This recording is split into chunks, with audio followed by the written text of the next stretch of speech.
Hello everybody and welcome back to another video. I'm SocietySucks and today I'm watching Wacky War Tactics in a fourth nutshell by BlueJay. Yep, it's the fourth video he's made on Wacky War Tactics. I don't think I've even uploaded my reaction to his third video, but I guess I'll just upload that at some point in the future, and for now I'll watch the fourth part.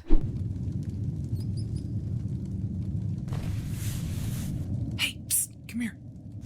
Oh no! Come here. Was this a dungeon? Listen, I get it. Doing the same thing day in and day out can get a little dull after a while.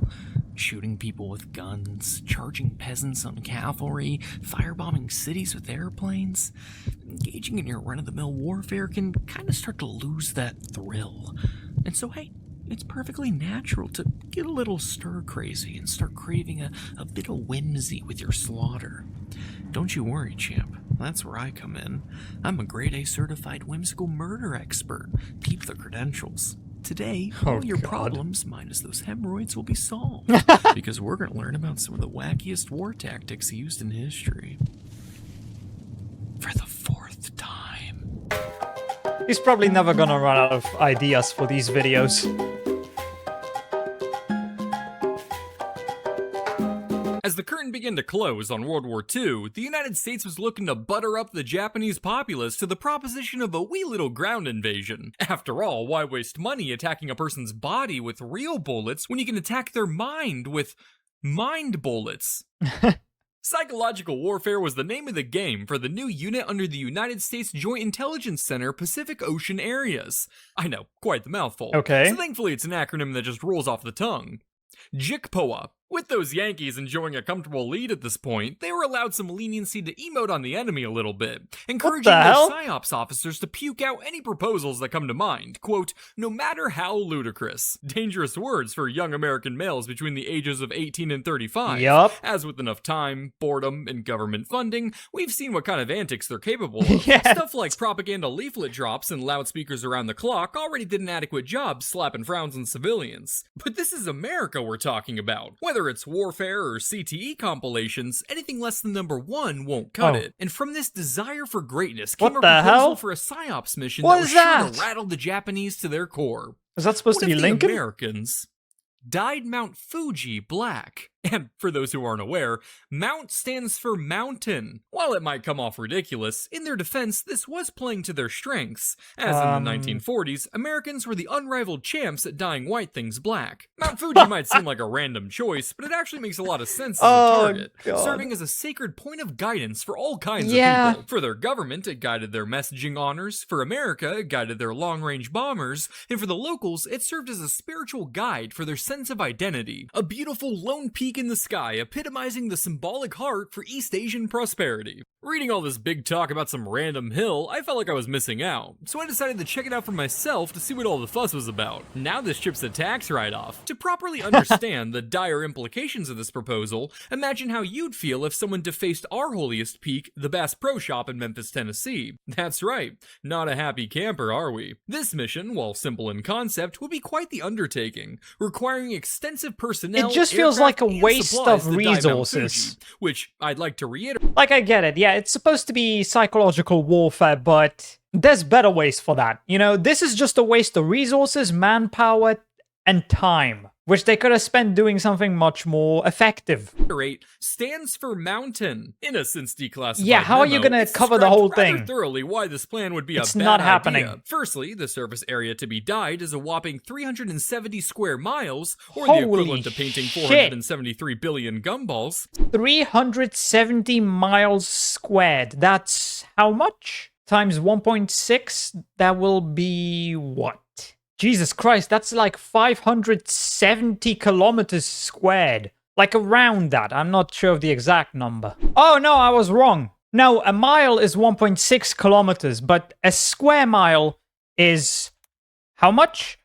2.6 kilometers squared. So 370 square miles is Well, it's pretty close to 1,000 square kilometers. That's insane. Yeah, this plan was never gonna happen. Second, those who visited Mount Fuji know it's only visible for roughly 20% of the year, making it a rather difficult sell when your So multi-million it would be useless. military project is defeated by something as simple as a cloud. Thirdly, even if successful, desecrating a sacred symbol could have the unintended side effect of, you know, Motivating pissing them them. off even more, Yeah. providing the perfect story for Japanese propagandists to work overtime. But all of these pale in comparison to my favorite reason why this wouldn't be a good idea. And when they wake up in the morning and see it, they'll lose their shit.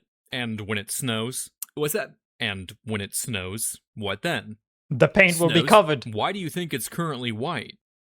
Because it was born that way? It's because the high altitude combines low air pressure with low temperatures to create an environment of frequent snowfall. So tell me, what do you plan to do when it snows?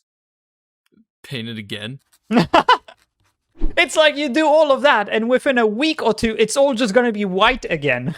Actually, the approval papers are right here. I'm not signing those. Okay. You know, I really enjoy these history talks we have. No, I do. No. I really do. You, me, the kid. We've spent so Oh. much time together over the years. I suppose if you wanted to send a feel like I've message, started you to could lose cover track it in of where oil my and body burn it ends all. and where yours begins.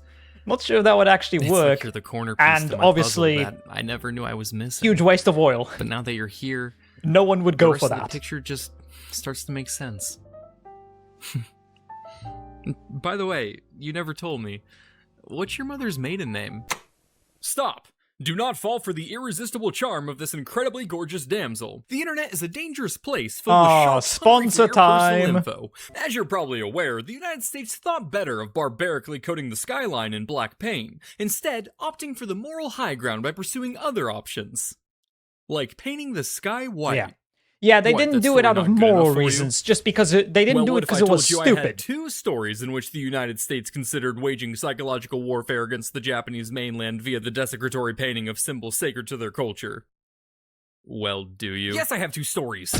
While them Jigpua boys had their fair share of fun, they were still only small fries compared to the big leagues of the silly goose intel world. The OSS, the Office of Strategic Services, was the precursor Okay. to the CIA minus the crack okay. trafficking. Okay. A World War II entourage of espionage and sabotage, boasting quite the spy collage of wacky anti-camouflage. Amongst its 13,000 members was psychological warfare strategist Ed Salinger, a man with valuable insight of Japanese culture garnered through his time running a pre-war business in Tokyo.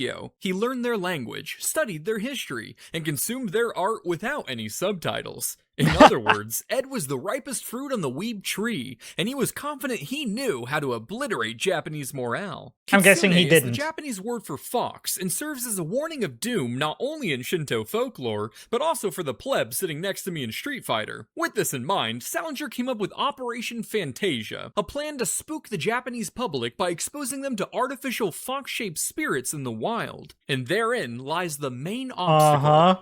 How do you do that? Salinger's Yeah. first idea was to craft some fox-like balloons, which, depending on the shape, could be terrifying in different ways. Are If we're you- talking balloon animals, that may work well for those with clown phobias. But if it's rectangular, now it looks like a furry's body pillow, and signifies a convention is within smelling distance. But either way, sending balloons would probably be a bad idea. Oh, you'd smell as it you'd long just be before giving you see Japan it. more ammo. Furthermore, Salinger sourced a company to manufacture, quote, artificial fox odors, along with a whistle company to create a fox-sounding instrument. The idea was to equip soldiers with these contraptions in order to terrify Japanese troops on the battlefield. You know, the ones who aren't fazed by solid metal approaching at 600 Yeah. miles per hour. Also, this strategy heavily relies on the presumption that the Hey, let's use some fox sounds and smells to scare the people who literally crash their planes into us on purpose. How did you think that was ever a viable strategy? They literally had suicide bombers,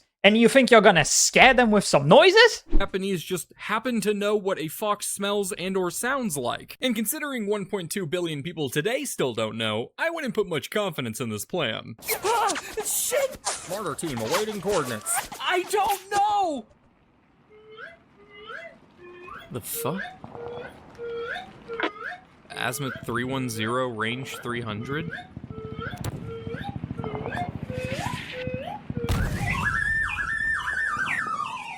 Direct hit. These ideas were later abandoned, Damn. and instead, the OSS opted to scoop up wild foxes from China and Australia, spray paint them all spooky and glowing, and dump them in backyards in Japan. Now, You're class, kidding me. What do we know about glow-in-the-dark paint circa 1940s America? They're radioactive, right? Yes. Oh. How are you alive, Doctor? I blew up. Yes, the luminous property of early paints was thanks to your friendly basement-dwelling neighbor, radium. The spicy rock famous for its bone-fracturing, bone-cancering, bone-flacciding properties. All of which, by the way, was well known by the 1940s. Hey honey, look, a glowing fox. So can we consider this a war crime? I mean, technically, this could be considered a war crime, no? I think it should be. It's definitely animal cruelty. Huh, would you look at that? Yeah, pretty neat. My jaw hurts. One of the first Yup. puzzles to solve was making sure the paint stayed on the foxes throughout their undercover missions. So Salinger posed How the long can question they to a live? Central Park vet who didn't have a fox, but close enough. Lathering up their trash ninja in cancer sauce, they kept it caged and hidden from the public eye for a few days to see if the paint would wear off, bribing the little critter with food as payment for its services, which is a pretty bad deal unless they fed it something like quesaritos. I'd take a stage or 4 for that shit slaps. The result of the experiment was a success, as in the paint did stay on the raccoon. But it's dead? Although I have no idea what state the little guy was in after spending days wrapped in a blanket Yeah. of alpha particles. We'd have to run it again to know for sure. Odds are it'd just get riddled with cancer, but maybe it'd start talking so we can finally get Sly Cooper 5. Now we have the foxes, we have the cancer paint, but the big question remains. Is it spooky? Well, luckily, no American weapon development is complete without a live test on friendly civilians, especially when radiation is involved. So the OSS got to work developing an experiment. So you want to dump foxes in a park in the middle of Washington, D.C. during the What? dead of night to see if people shit themselves. Yes, sir. And this is for the war. For You a can't tell me psychological these weapon, were yes. real Yeah, I plans. think you know I can't authorize live weapons testing on civilians. Psychological, sir, a psychological weapon, and we've already come so far. We've tried whistles, scents, the radium paint worked on a raccoon. I'm sorry, they're radioactive? That's right. I mean, the US has done plenty of testing which affected their population badly due to radiation. So I don't think this one's really gonna be any different than those other ones. It's the same shit. They're gonna allow it. Let's release 30. In the Yep. middle of the night, the OSS scattered 30 radioactive foxes in DC's Rock Creek Park to get a vibe check on their efficacy. The results were everything they could have hoped for, with people's reactions ranging from stupefied to terrified as the sight of aliens proved too much for the American mind to handle, especially since they lack citizenship. It worked so well, in fact, that one park goer even reported it to the National Park Police, and looking into the hullabaloo, they described the atmosphere as, quote, horrified citizens shocked by the sudden sight of leaping ghost-like animals, fled from the dark recesses of the park with the screaming Jeemies. Now, to smuggle the foxes into Japan, the OSS planned to launch them frogman style by shoving them off a boat and having them swim to shore, but they weren't even sure that You're foxes fucking could stupid. swim all that well, so it was time for another test. How were these people who came up with ideas like this allowed to have high-ranking jobs? Like, what the hell? This is the kind of stupid shit I would expect some loser who sits on TikTok all day to come up with. Or YouTube Shorts, because that's basically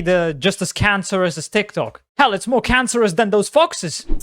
Operation Take Foxes on a Boat to the middle of Chesapeake Bay and kick them into the seawater. The bay, by the way, is 2.8 miles wide. Ah, nice. At its narrowest. At its widest, this bad boy stretches 30 miles from side to side. So if they truly yeeted these foxes in the middle of Chesapeake Bay, they're looking at a quintuple ultra triathlon after getting the Mad Max treatment, all while hopefully not looking like gummy worms to anything swimming below. The good news is they did make it to shore, but the bad news No. is they essentially had a multi-hour bath, so whatever paint Ah. didn't wash off was licked off by the tired little soldiers. The only option now was to release the foxes directly onto land, but we still had to make sure that they would even encounter people in the first place. Luckily, in one memo, And somehow Salinger survive offers the us landing. insight on how he planned to ensure this, saying, if enough foxes are released, some will get through, and if not even that worked, he was prepared to just go fuck it and send in minks and raccoons and shit. Seeing as how none of these are even native to Japan, I guess they would see them as an omen of tourism, which may actually end up terrifying them even more. And if not even that worked, Salinger planned to go with a new I type can't of blame the kitsune Japanese that would for be hating even tourists. more terrifying than a regular fox,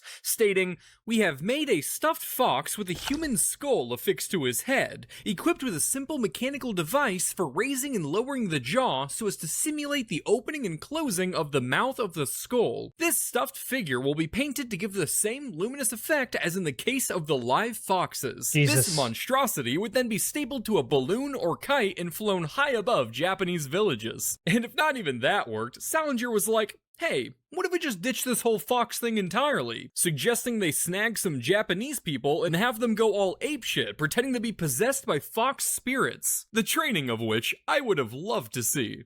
No, stop. I need to believe you're a fox. Run it again.